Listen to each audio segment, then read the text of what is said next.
할렐루야. 네. 하나님의 전을 찾은 여러분에게 하나님의 은혜와 평강이 함께 하시기를 주님의 이름으로 축복합니다.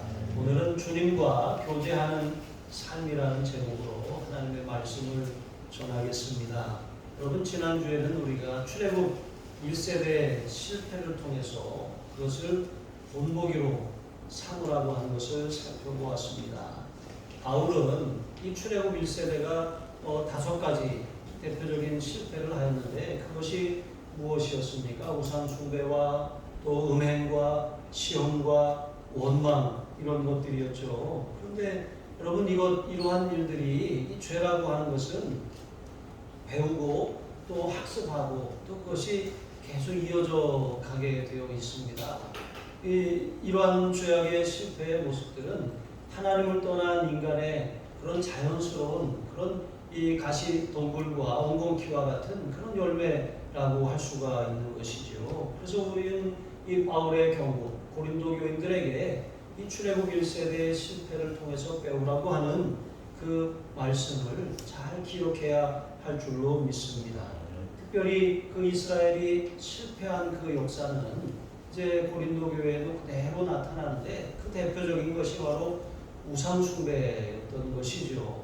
그런데 바울은 여기서 아주 심각한 그런 진단을 내립니다. 우상 숭배하는 것, 그것은 아무것도 아닌 것이 아니라 바로 귀신과 교제하는 일이다 라고 이렇게 단호하게 경고하고 있는 것이죠.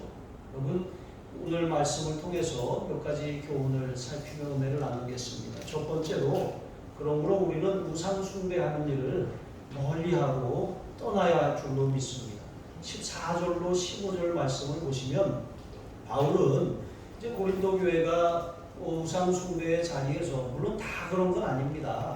어떤 이제 이 사람들, 이제 그 고린도 교회 성도들 가운데 일부가 이 우상의 제의에 참여하고 또 그곳에서 또 자신도 모르게 귀신과 교제하는 어리석음을 범하게 된 것이죠. 그래서 그들을 향해서 지극한 사랑을 담아서 내 사랑하는 형제들아 라고 이렇게 부르는 것입니다. 그러면서 우상 숭배하는 일을 피하라 라고 이렇게 권면하고 명하고 있는 것입니다. 여기 이 피하라라고 하는 이 말, 그것을 즉시로 떠나고 멀리 하라고 하는 거예요. 여러분, 우리가 죄를 이렇게 안 지을 수가 없잖아요. 그런데 죄를 짓는 환경에 있다면 우리는 그것을 떠나야 돼요. 떠나고 멀리해야 하는 이런 적극적인 노력이 필요하다는 것입니다. 나는 그것을 보고도 죄를 짓지 않을 자신이 있어, 이렇게 말할 사람은 아무도 없는 거예요. 스스로 좋은 환경을 조성하지 않는다면 우리가 언제 그 죄에 넘어질지 모르는 것입니다. 8장에서 보면 고린도 교인들은 우상의 신전에 바쳤다가 이제 그것이 시장에 나온 그 고기를 사서 먹었어요. 그런데 그 시장에 나온 그 고기, 고기도 하나님의 피조물이잖아요. 그러니까 그것을 그냥 묻지 말고 그냥 먹으라고 하는 것이죠. 이 먹는 것 자체에는 문제가 없는 것이죠. 그런데 이 먹는 것을 원칙적으로 허용을 하였지만 또 이 사람들이 거기서 조금 더 나아가서 우리는 그리스도 안에서 자유하니까 먹는 것뿐만 아니라 여기서 먹으나 그 신전에 가서 먹으나 그게 무슨 차이인가, 이렇게까지 생각을 한 거예요. 그래서 우상의 제의에 참여하기도 하고 또 그곳에서 그 우상 숭배자들과 같이 그 음식을 나눠서 먹기도 했던 것입니다. 그러나 여러분, 우상 제물을 먹는 것과 그 제의에 참여해서 그것을 나누는 것은 다른 차원의 것이에요. 먹는 것 자체는 문제가 되지 않지만 그것을 어디서 누구와 먹느냐, 이것이 중요하다라고 하는 것입니다. 그래서 바울은 우상 숭배하는 일을 피해라 라고 말하고 있는 거예요. 당장 그것을 떠나고 멀리 달아나라고 말씀하고 있는 것입니다. 물론 인간적으로 여러분, 그리스도인들은 그 당시에나 지금이나 소수예요. 다수가 아닌 것입니다. 그러니까 다수가 그렇게 사는 세상에서 남들 다 그렇게 사는데 그들과 어울리려면 피치 못하게 우상 숭배의 제의에 참여하기도 하고 그 음식을 나누어 먹는 일들도 생겼다라고 하는 것입니다. 그래서 어쩔 수 없어 라고 말하면서 그것을 참여하면 자신도 모르게 우상숭배가 이 자신에게 깃들게 된다라고 하는 것을 경고하는 것이죠. 그런데 바울은 자신이 어떤 사도적인 권위로 그들을 이렇게 이 아주 그 맹목적으로 순종할 것을 강요하는 것이 아닙니다. 여러분, 신앙생활이라고 하는 것, 유대인들의 실패를 통해서 우리가 배워야 돼요. 그들은 율법을 의무로 여겼어요. 그런데 이 의무로 여기고 의무로 행하는 그것들을 또한 더 나아가서 자랑으로 삼았습니다. 자랑하다 보니까 자기가 올라가요. 그러니까 결국 어떻게 됩니까? 교만에 빠지고 말았어요. 교만에 빠지니까 다른 사람을 자기가 가진 지식으로 판단하는 거예요. 정죄해버리는 것입니다. 그러나 판단은 하나님의 몫입니다.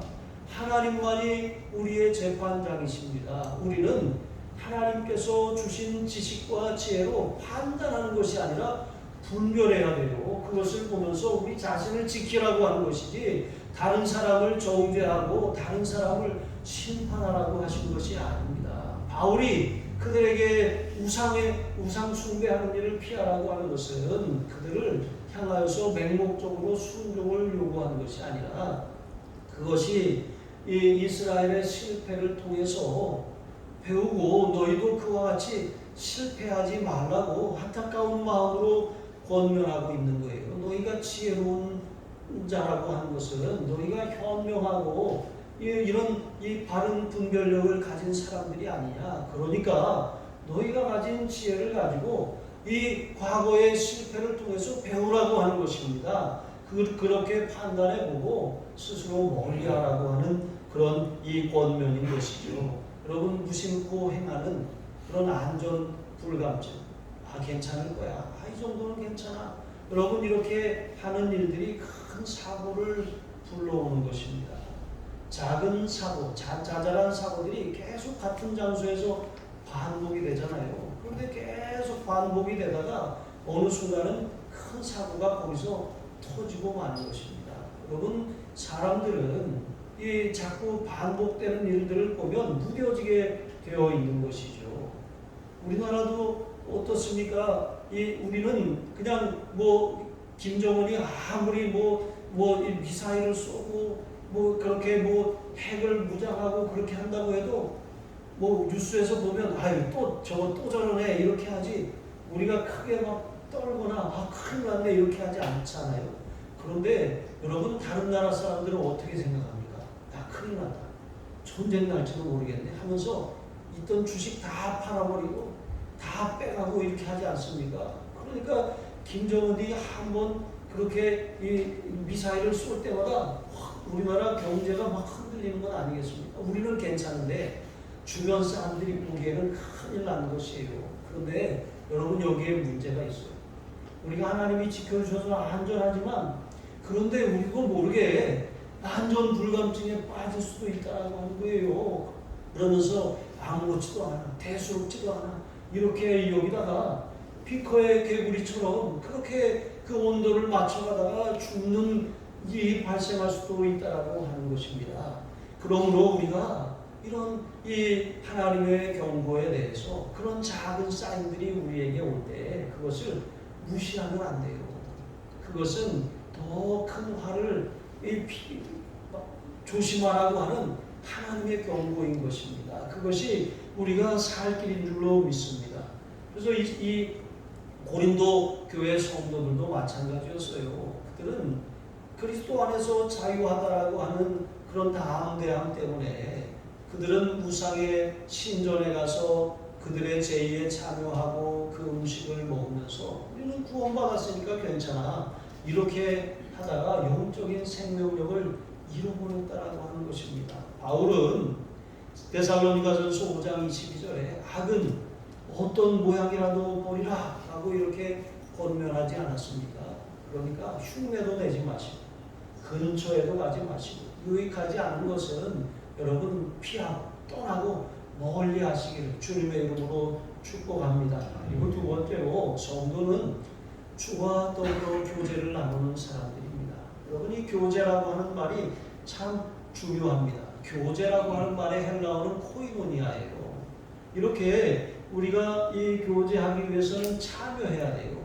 교제하기 위해서는 자신의 시간을 내어주고 또 자신의 때로는 소유를 내어주고 자신의 공간을 내어주어야 하는 것입니다. 우리가 어떤 사람을 우리의 집에 초대하려면 어떻게 해야 돼요?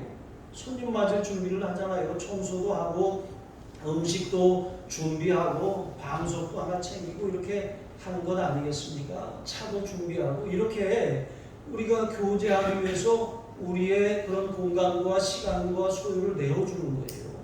여러분 이것이 바로 코이노니아인 것이죠. 이 코이노니아의 그런 근원이 어디에 있습니까? 예수님께서 자신의 몸과 자신의 피를 우리를 위해서 내어주신 데서 여러분 우리가 그 근거를 기초를 찾을 수가 있는 거예요. 예수님은 다 주셨어요.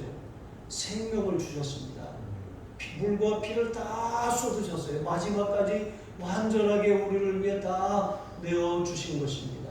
그러므로 우리는 성만찬을 통해서 주님과 교제하고 또 성만찬을 통해서 서로 하나된 그런 형제이고 하늘 가족임을 확인하게 되는 것 아니겠습니까?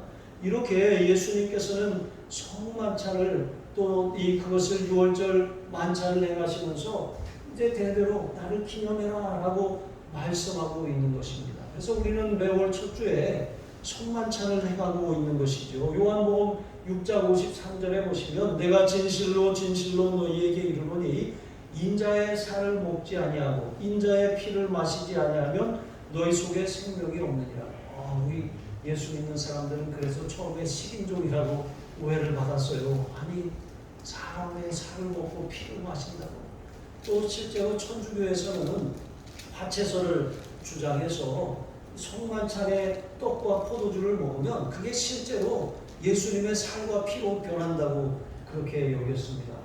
그런데 이 끔찍한 일이잖아요. 어떻게 살과 피를 먹어요? 예수님은 완전한 사람이 되셨는데 그것은 있을 수가 없는 일인 것입니다. 그러나 여러분 우리가 그것을 잔과 떡을 나눌 때 실제로 그게 예수님의 피와 살이 되는 것이 아니라 여러분 성령께서 예수님이 우리 안에 계심을 예수님이 임재하심을 확신시켜 주시는 거예요. 확인시켜 주시는 것입니다. 이것은 신비한 그런 역사인 것이죠. 그래서 우리가 거룩한 그릇에 떡과 포도주가 담겼다고 그것이 대단한 것은 아닙니다. 물론 우리가 성별하면서 기도해요. 하지만 그것은 성별하며 기도한 후에도 여전히 떡이고 포도주일 뿐이지 이것이 실제로 예수님의 찢긴 살과 피는 아닌 것입니다. 그러나 그 잔과 그릇에 성령님이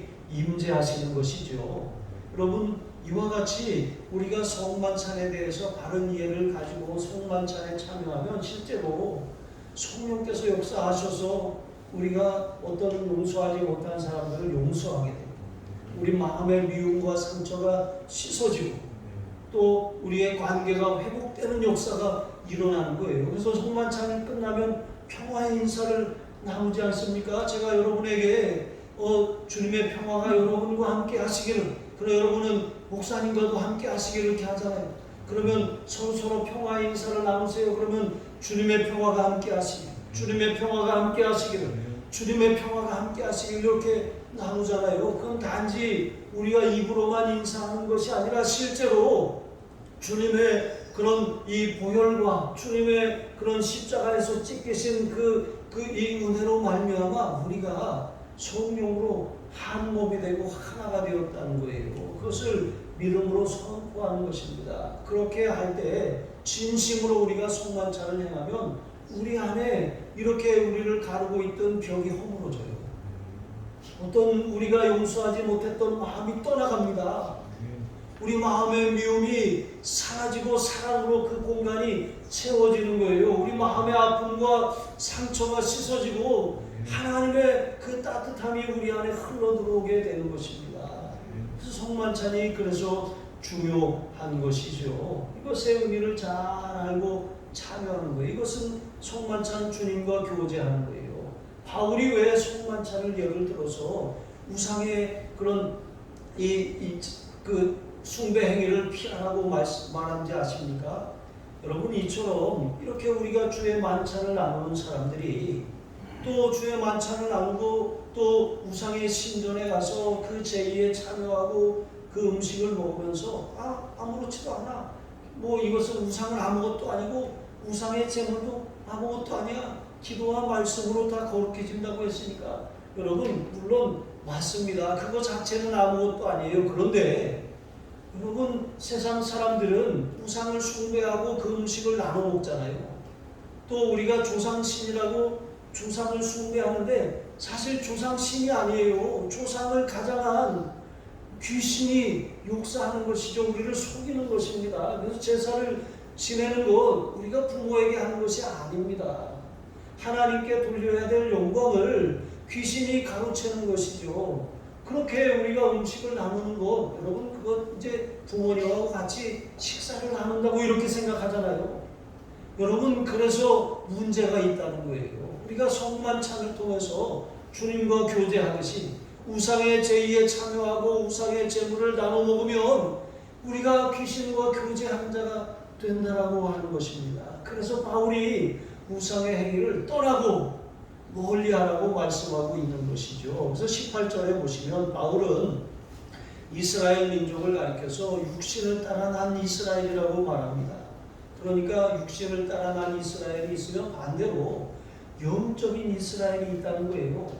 육신을 따라 난 이스라엘은 혈통적으로 아브라함의 후손이고 또 그들이 율법을 받아서 지키는 사람들입니다. 그러나 우리는 영적으로 우리가 이스라엘이 되었어요. 새 이스라엘입니다. 구원받은 하나님의 자녀 아브라함과 우리는 혈통적으로 아무 상관이 없지만 예수님의 그 보배로운 피로 말미암아 아브라함의 그 믿음 안에 그 믿음으로 우리가 연결된 것이죠. 우리가 예수님의 보배로운 피로 말미암아 영적으로 아브라함의 후손이 된 것입니다. 그러니까 성도는 그리스도로 말미암아 하나님의 자녀가 되는 권세를 얻은 사람들이라고 하는 거예요. 여러분 구약의 이스라엘 백성들은 이제 하나님 앞에 화목 제사를 드려요. 그 화목 제사를 드리고 난 다음에 이제 일부를 제사장의 몫으로 나눠주고 또 일부를 이제 같이 함께 제사에 참여한 사람들이 이것을 나누어 먹었습니다. 자, 그렇게 나누어 먹는 것, 그 제사의 연속입니다. 그것이 다 이 하나님 안에서 누리는 그 교제.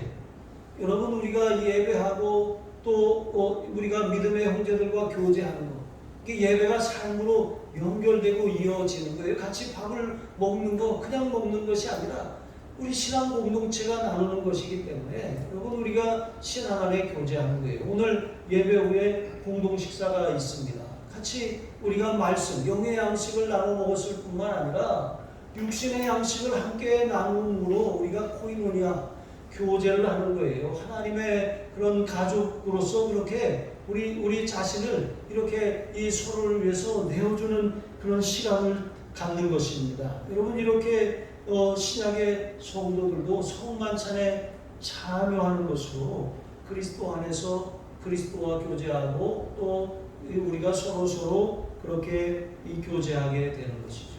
그러므로 여러분 그리스도와 교제하는 사람들이 우상과 또 실제 우상은 아무것도 아니지만 우상 배후에 있는 귀신과 교제하는 것, 여러분 이것이 동시에 있을 수 없는 일이라고 하는 거예요. 하나님을 섬기는 사람들이 어떻게 하나님 외에 다른 것을 섬길 수가 있냐는 것입니다.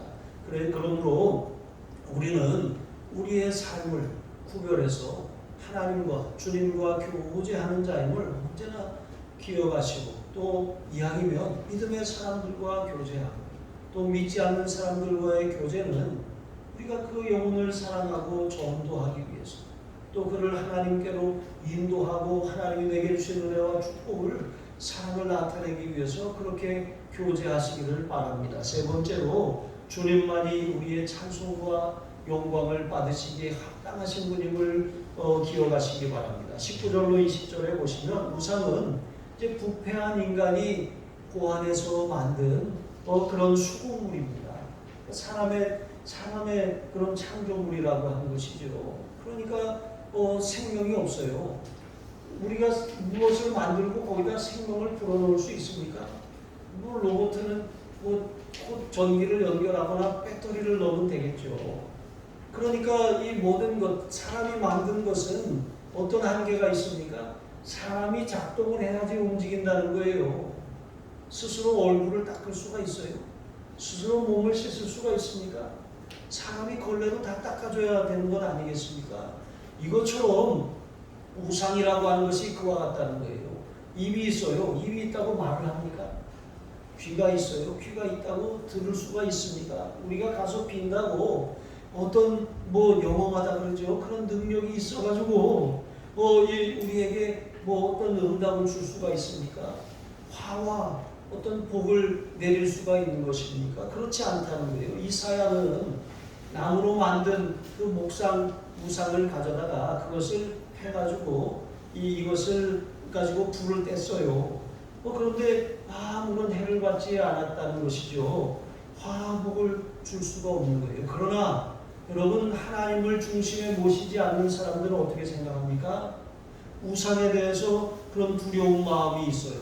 우상이 굉장히 영험하고 어떤 뛰어난 그런 영적인 능력이 있다고 여겨서 그것을 숭배하고 그것에 가서 제물을 바치고 그것에 가서 비는 것입니다.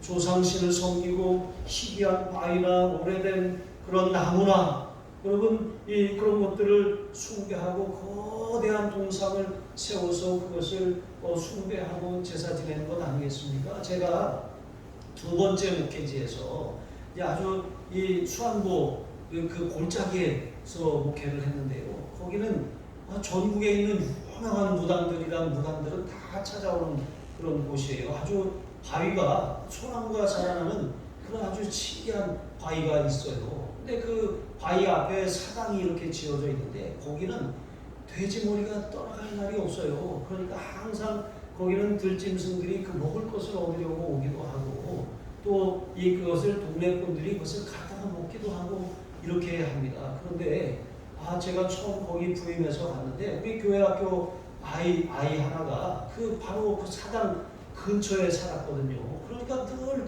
이 아이가 보는 것이 이 굿하는 그런 일들이잖아요.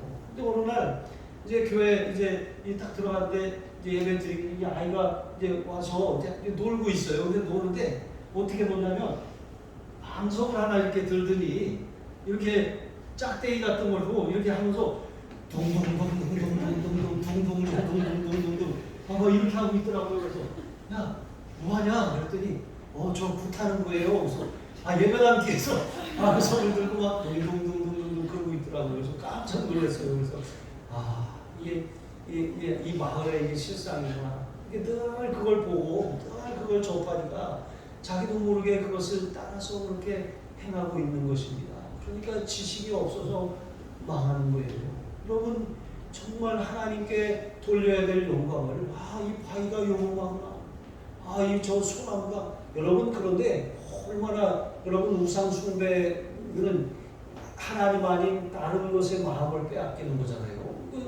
영적인 음행이잖아요. 그런데 실제로 여러분 거기서 온갖 음행들이 있어요. 심지어는 거기서 막 이렇게 누드 작가들이 또 찾아와서 그 바위에서 또 막 사진을 찍고 또 한쪽에서는 애들이 거기서 물놀이를 하고 이런 일들이 벌어지는 것입니다. 여러분 그러나 그것이 우주이든 자연이든 어떤 현상이든 과학의 산물이든 사람들이 신기하게 여기고 그것을 숭배하고 섬기는 것 여러분 이게 얼마나 어리석은 일입니까? 다 하나님이 만드신 피조물일 뿐인 것이죠. 정말 성도 중에도 살아계신 하나님을 의지하지 않고 살아계신 하나님과 교제하지 않고 또 하나님과 온전히 그렇게 교제하는 삶을 살지 않고 하나님을 예배하지 않고 또 개인 경건에 힘쓰지 않고 이렇게 살아가다 보면 이 세상과 구분이 없어지는 거예요. 세상 사람들이 신기하다 그러면 자기도 거기 가서 와 정말 그렇네 하면서 마음을 열고서 그렇게 그것을 즐기고 참여하고 그것에 교제하고 먹고 마시는 일들이 벌어지는 것입니다. 여러분 그렇게 하는 사람들이 무엇을 얻으려고 하는 거예요? 귀신과 교제함으로 어떤 신령한 능력을 받으려고 한 것 아니겠습니까? 실제로 여러분 그곳에 사람들이 무속인들이 언제 오냐면 꼭 12시 넘어갖고 와가지고 거기다가 바위 밑에 촛불을 켜고 징을 치고 거기서 빌어요. 그리고 그 물에 거기서 목욕을 해요. 그 위에 마을이 있는지 모르나 봐요. 그 물이 엄청 깨끗한 줄로 아는데 거기 마을 정화조가 다 그 계곡으로 내려오고 위에 축사도 있고 개농장도 있고 온갖 그 생활 오폐수들이 다 그리로 내려가요. 그런데 그 물이 위에까지는 안 올라오니까 그러니까 이 숲속에 숨겨져 있고 어둡고 그러니까 그 물이 그렇게 좋은 줄 알고 그렇게 목욕을 하는 것입니다. 그리고 나서 옷을 싹 갈아입고 거기서 구슬하는 것 아니겠습니까? 여러분 그러나 주님 한 분만 우리가 발견하고 주님 한 분만 예배하는 하나님의 백성, 주님과 교제권이 회복된 사람들은 그렇게 살지 않는 것입니다. 그렇게 사는 삶이 얼마나 어리석고 얼마나 잘못되었는지 그것을 아는 것이죠. 그래서 21절과 22절 말씀해 보시면 바울은 너희가 주의 잔과 귀신의 잔을 마실 수 없고 먹고 마실 수 없고 또 주의 식탁과 귀신의 식탁에 참여할 수 없다고 말하고 있는 것이죠. 그런데 여기 보면 여기 우리 한국어 성경에는 주의 잔, 주의 식탁 이렇게 나오고 또 귀신의 잔, 귀신의 식탁이라고 나오지만 여기 헬라어에는 주의 잔, 주의 식탁, 귀신들의 잔, 귀신들의 식탁이라고 이 뒤에는 복수로 쓰여져 있는 것입니다. 그러니까 이 초자연적인 그런 사람들이 숭배하는 귀신들은 끝도 없이 수도 없이 많다라고 하는 거예요. 엄청나게 많다라고 하는 것이죠. 그래서 이 그리스 로마 시대에는 판테온 신전이 있었어요. 이 판테온이라고 하는 말은 만신이라는 뜻이에요. 만신. 오만 신이 다 거기 있다는 거예요. 온갖 우상들을 거기에다 모셔놓고 그렇게 숭배하는 곳이 바로 판테온 신전이라고 하는 것이죠. 그러나 여러분 세상 사람들은 그렇게 산다고 할지라도 그러나 그리스도인들은 그렇게 살 것이 아니라고 하는 것이죠. 주님과 교제하는 사람들, 주님의 잔을 마시고 주님의 식탁에 참여해서 주님의 떡을 먹는 우리는 그렇게 살 수 없다는 것이죠. 하나님은 질투하시는 하나님이시라고 말씀하셨습니다. 물론 하나님의 질투와 사람의 질투는 달라요. 질투라고 하는 것은 인격을 가진 사람자가 이 존재가 가질 수 있는 가장 극렬한 그런 감정 중에 하나인 것입니다. 하나님의 질투라고 하는 것은 정말 우리를 사랑해서 헛된 것을 숭배하지 말고 하나님을 섬기라고 하나님이 질투하시는 것이지만 사람의 질투는 남이 잘 되는 것을 보지 못하는 거예요. 다른 사람에 대해서 시기하는 이기심으로 가득한 마음에서 나오는 것이 사람의 질투인 것이죠. 그러나 하나님께서는 하나님께 돌려야 될 영광과 찬송을 하나님의 백성들이 다른 존재에게 돌리는 것을 질투하시는 것입니다. 심하게 그것을 싫어하시는 것입니다. 나는 여호와니 이는 내 이름이라. 나는 내 영광을 다른 자에게 내 찬송을 다른 우상에게 주지 아니하리라 라고 이사야 42장 8절에 분명하게 말씀하고 계신 것입니다. 여러분 하나님이 우리를 구원하신 목적이 뭐예요? 하나님께서 우리를 택하신 것이 무엇입니까? 이는 하나님께서 우리를 구원하신 아름다운 덕을 선포하게 하기 위함이라고 말씀하고 있는 것이죠. 하나님이 우리에게 행하신 일들을 찬송하고 하나님께서 우리에게 주신 은혜와 축복을 전함으로 하나님께 영광을 돌리고 우리의 삶의 모든 것이 하나님의 은혜이며 하나님이 주셨습니다. 이 모든 것을 하나님이 만드셨습니다.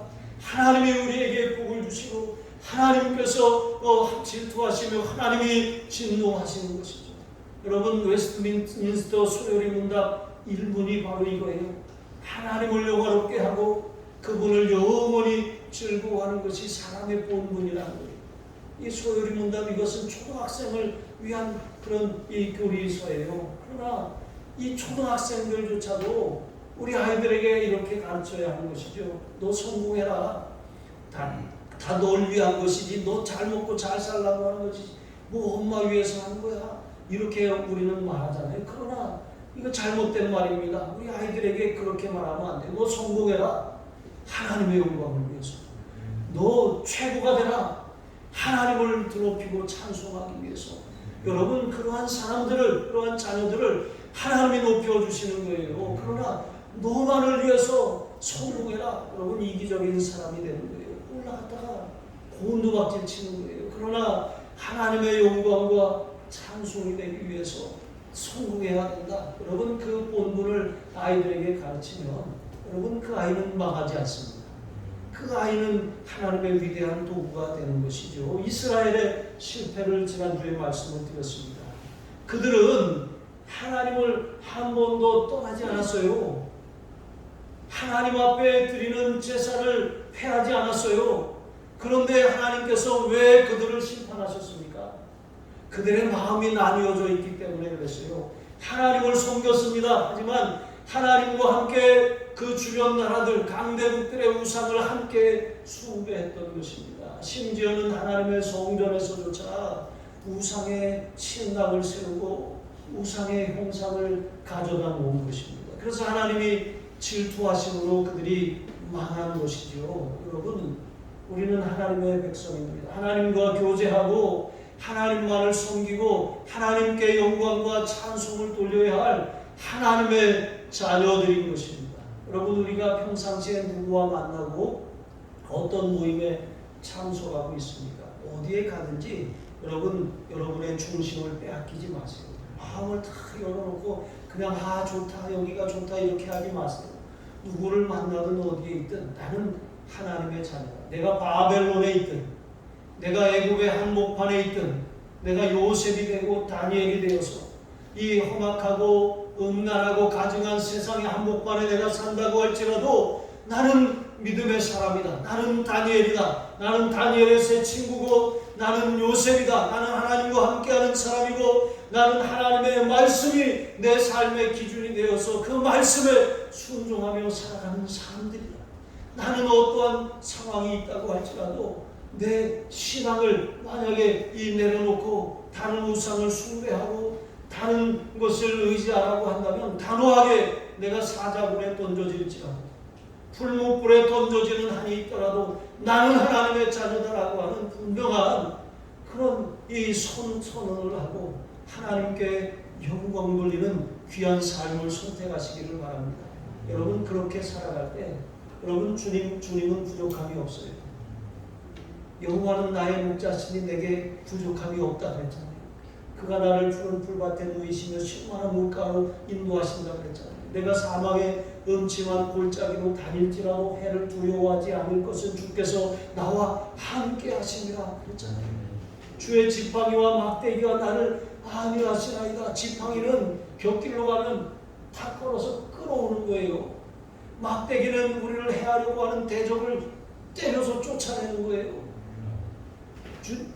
주께서 내 원수의 목전에서 내게 상을 차려주시고 기름을 내 머리에 바르셨으니 내 잔이 넘치나이다. 나의 평생의 선하심과 인자하심이 반드시 나를 따르리니 내가 여호와의 집에 영원히 살리로다. 여러분, 하나님께서는 인도하시고 보호하시고 지켜주시고 채워주셔요. 우리의 빈잔을 채워주십니다. 우리 앞에 상을 차려주시는 거예요. 우리로 승리자가 되게 하시고 부족함이 없게 하신다는 거예요. 그것도 평생의 선하심과 인자하심이 우리를 따라다닌다고 말씀하시는 거예요. 여러분, 그런 목자 대신 하나님을 의지해야지. 하나님 아닌 다른 것을 의지하고 마음을 뺏기고 살면 여러분 어떻게 되겠습니까? 하나님은 질투하시는 하나님이시래요. 하나님의 질투를 격발시키지 마시고 하나님의 그런 이 선하심과 인자하심이 여러분의 삶에 무슨 일을 하든지 어디에 있든지 항상 임하시는 귀한 삶을 살아가시기를 주님의 이름으로 축복합니다. 기도하시겠습니다. 하나님 아버지 감사합니다. 하나님 아닌 다른 어떤 것을 의지하지 않겠습니다. 하나님 아닌 다른 어떤 것을 숭배하거나 그것에 마음을 빼앗기지 않겠습니다. 하나님, 날마다 말씀과 기도와 성도의 교제 가운데 성만찬을 통해서 주님과 교제하여 성도 간에 교제하게 하여 주시옵소서. 그 기쁨을 가지고 세상에 나아가 세상 사람들을 하나님께로 인도하는 귀한 도구로 사용하여 주시옵소서. 우리 주 예수 그리스도의 이름으로 기도합니다. 아멘.